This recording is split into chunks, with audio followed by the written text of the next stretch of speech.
Official channel. कैसे हैं आप सब? उम्मीद करती हूँ कि आप सब बहुत अच्छे होंगे। सो गाइस, मैं भी बहुत अच्छी हूँ और आप सब ने मुझे प्लीज़ कमेंट करके बताओ आप लोगों ने मेरी शादी की वीडियो देख के एंजॉय किया या नहीं किया। कैसी लगी मेरी शादी की वीडियो?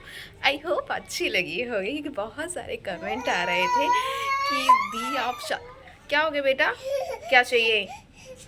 गाइस एक मिनट, क्या हो बताओ, क्या हो बताओ। लो,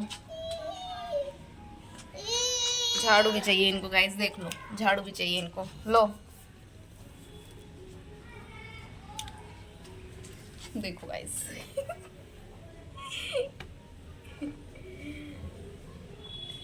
इनका तो चलता रहेगा। सो गाइज, आप सबके बहुत सारा कमेंट आ रहे थे कि तीज शादी की वीडियो में आप इतना शादी में रोई हो, ऐसी हुई थी आपकी शादी? तो गाइज हाँ, आज से 5 साल पहले की बात है। शादी तो वैसे ही हुई थी, लेकिन आप लोग बिलीव नहीं कर रहे थे यार कि मतलब मैं शादी में इस तरीके से लग रही थी, इतनी मोटी थी एंड उसके साथ साथ इतना ज़्यादा रो रही थी। तो गाइज मैं सबको एक बात बताना चाहती हूँ, जो हर चीज़ जैसे मतलब आप समझ लीजिए आज से 5 साल पहले की बातें हैं।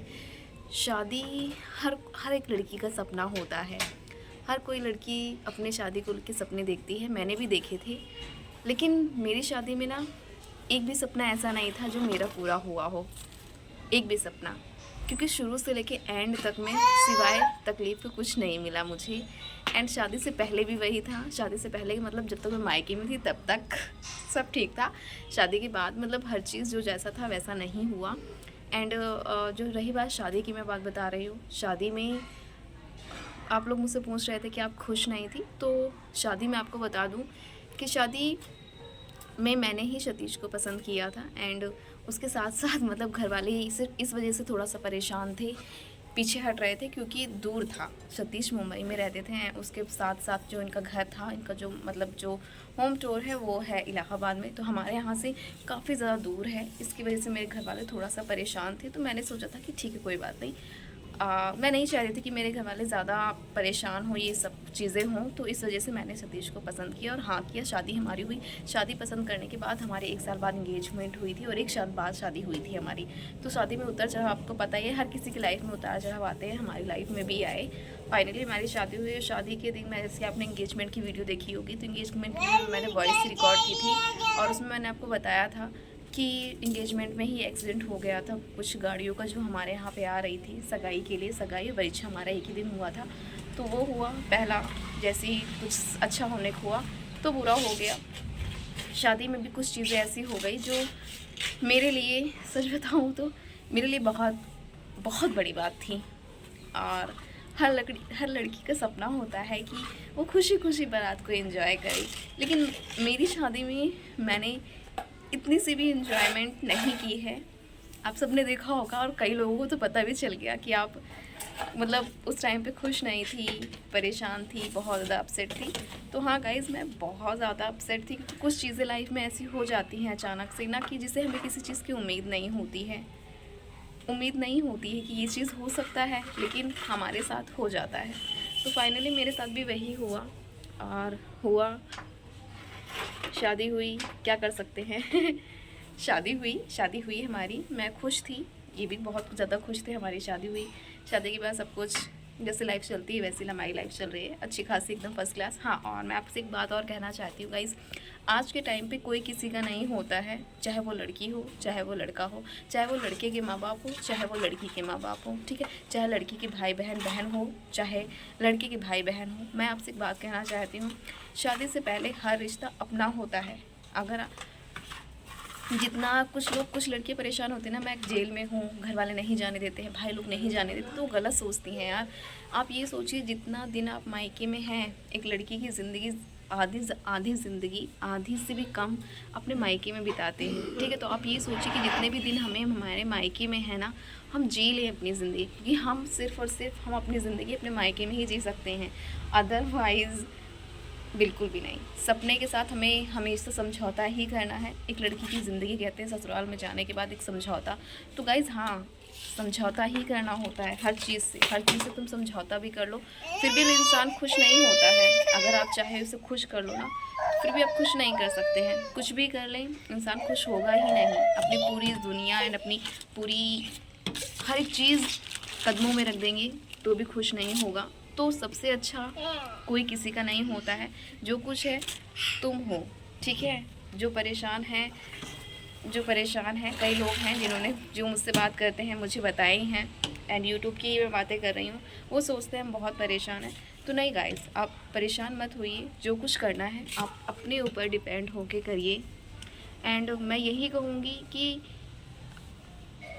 लाइफ भगवान सिर्फ एक बार देता है ना, तो उसको इंजॉय करिए। मतलब ज़िंदगी दी है भगवान ने तो उतार चढ़ाव भी दिए हैं। उतार चढ़ाव आज अगर आपके साथ किसी ने बुरा किया है तो कल भगवान देख रहा है, वो कुछ करने की ज़रूरत नहीं है, छोड़ दो उसको, बख्शो कि यार तुमने जो किया अपने कर्म के लिए किया है, भगवान देख रहा है तुम्हारा कर्म। तुमने अगर किसी के साथ इतना किया है ना, तो भगवान तुम्हें जिन्होंने किया है ना उसको इतना देगा। तो बस उसी का इंतज़ार करिए और मस्त जिए। दूसरों के छोड़ दीजिए कि उन्होंने क्या किया है, अपना एंजॉय करिए और सोचिए कि ठीक है यार तुमने मेरे साथ बुरा किया है, ठीक है मैं इंतज़ार हूँ। कहते हैं ना भगवान के यहाँ देर है पर अंधेर नहीं है। पहले क्या होता था, किसी ने हमारे साथ कुछ किया तो भगवान उसे तुरंत नहीं देता था। कहते थे कि तुम पिछले जन्म में जाओ, मतलब जब तुम नहीं रहोगे तुम्हें नर्क में मिलेगी जगह, ये होगा वो होगा फलाना का। लेकिन ऐसा कुछ नहीं, ठीक है। अभी क्या होता है, भगवान का जैसे वाईफाई है ना, और बहुत सारी चीज़ें होती हैं जो तुरंत हो जाती हैं। बहुत कुछ चेंज हो गया है लाइफ में, तो भगवान की भी बहुत सारी चीज़ें ऐसे चेंज हो गई हैं कि अगर तुम ये चीज़ नोटिस करना हमेशा कि अगर आज तुम्हारे साथ किसी ने गलत किया है ना, तो इसी धरती पे इसी ज़िंदगी में उसके साथ गलत होगा, और तुम्हारे साथ इतना किया है तो उसके साथ इतना होगा। तो बस सब्र करिए। सब्र सब कुछ दे सकता है। अगर आपके पास सब्र है ना तो आप सब कुछ कर सकते हो। बस आप सब्र रखो, सब्र से बढ़कर कुछ नहीं होता है। सबक आपने अगर सीख लिया तो बस आपको कुछ करने की ज़रूरत नहीं पड़ेगी। ऊपर वाला है, ऊपर वाला सब कुछ दे देगा। सो गाइस, अगर मैं अपनी बात करूँ तो मेरी लाइफ में इतने उतार चढ़ाव आ गए हैं। शादी से पहले भी मैंने बहुत कुछ देखा है और शादी के बाद भी मैंने बहुत कुछ देखा है। मैं आपको बता नहीं सकती। हर एक दिन चाहे कितना भी क्यों ना अच्छा हो, लेकिन हर एक दिन ना अपने आदमी के बिना कुछ भी नहीं होता है। लोगों को काम होता है इनके कान में खासा फूसी करना, इनके कान में खासा फूसी करना, इनके कान में खासा फूसी करना, यही होता है।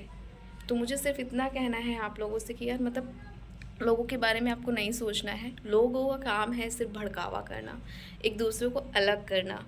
तो आपको क्या करना है, लोगों की बातें नहीं सुननी है। सिर्फ खुद को इतना वो कर लो कि हाँ बस जो हूँ मैं हूँ, जो कुछ करना है मुझे करना है, अपने दम पे करना है, किसी का भी नहीं सुनना है। लोगों का काम है, जब तक तुम सुनोगे। अगर मैं बहुओं की बात बताऊँ तो लोगों का होता है सास ससुर, लोगों का क्या होता है, दूसरों का क्या होता है कि भाई आई हैं तो हमारी सुने, हमारी बन के रहे, हम कहते हैं वो करें, ये नहीं किया वो नहीं किया फलाना नहीं किया ढमाक नहीं किया।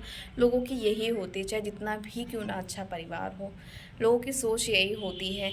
तो बस किसी की नहीं सुनना। और कोई किसी का ना सास ससुर हो, भाई बहन, कोई नहीं होता। मैंने आपको कहा ना, कोई किसी का नहीं होता है, कोई किसी का नहीं होता है। तो ये चीज़ आप लोग नोटिस कर लें, अच्छे से समझ लें। जो कुछ करना है अपने दम पे करना है, किसी का सहारा नहीं लेना है, किसी के बारे में नहीं सोचना है, क्योंकि लोगों का काम ही यही होता है भड़कावा करना, एक दूसरे से अलग करना। अगर आप लोग ये चीज़ अच्छे से समझ गए लाइफ में ना, तो हर चीज़ कर लेंगे। कहते हैं ना, इंसान अगर लाइफ में बुरा वक्त आता है तो कुछ सिखा के जाता है। तो गाइस, हर किसी के लाइफ में ना बुरा वक्त आना ज़रूरी है। जब तक बुरा वक्त नहीं आएगा ना, हम कुछ भी नहीं सीखेंगे। जिस दिन बुरा वक्त आ गया, समझ लीजिए आप ऊंचाइयों को छूना शुरू कर देंगे। तो बस बुरा वक्त है, बस हारना नहीं है, डरना नहीं है, सब कुछ डट के सामना करना है। जिस दिन आप डट के सामना कर लेंगे, सारी जो तकलीफ़ें ना वो साइड हो जाएंगी और आप हमेशा खुश हो जाओगे। सो गाइस, आज का ये ब्लॉग था। आई होप आप लोग अच्छे से समझ गए होंगे। जिन लोगों के कमेंट थे मैंने उनको अच्छे से समझा दिया है, और अगर नहीं समझे तो प्लीज़ मुझे कमेंट करना, मैं वापस से समझा दूँगी। लाइव में स्ट्रीम में समझाना बहुत मुश्किल हो जाता है यार, सॉरी। और कैसी लगी मेरी शादी की वीडियो कमेंट करके ज़रूर बताना। मिलेंगे आपसे नेक्स्ट वीडियो में, तब तक के लिए बाय बाय।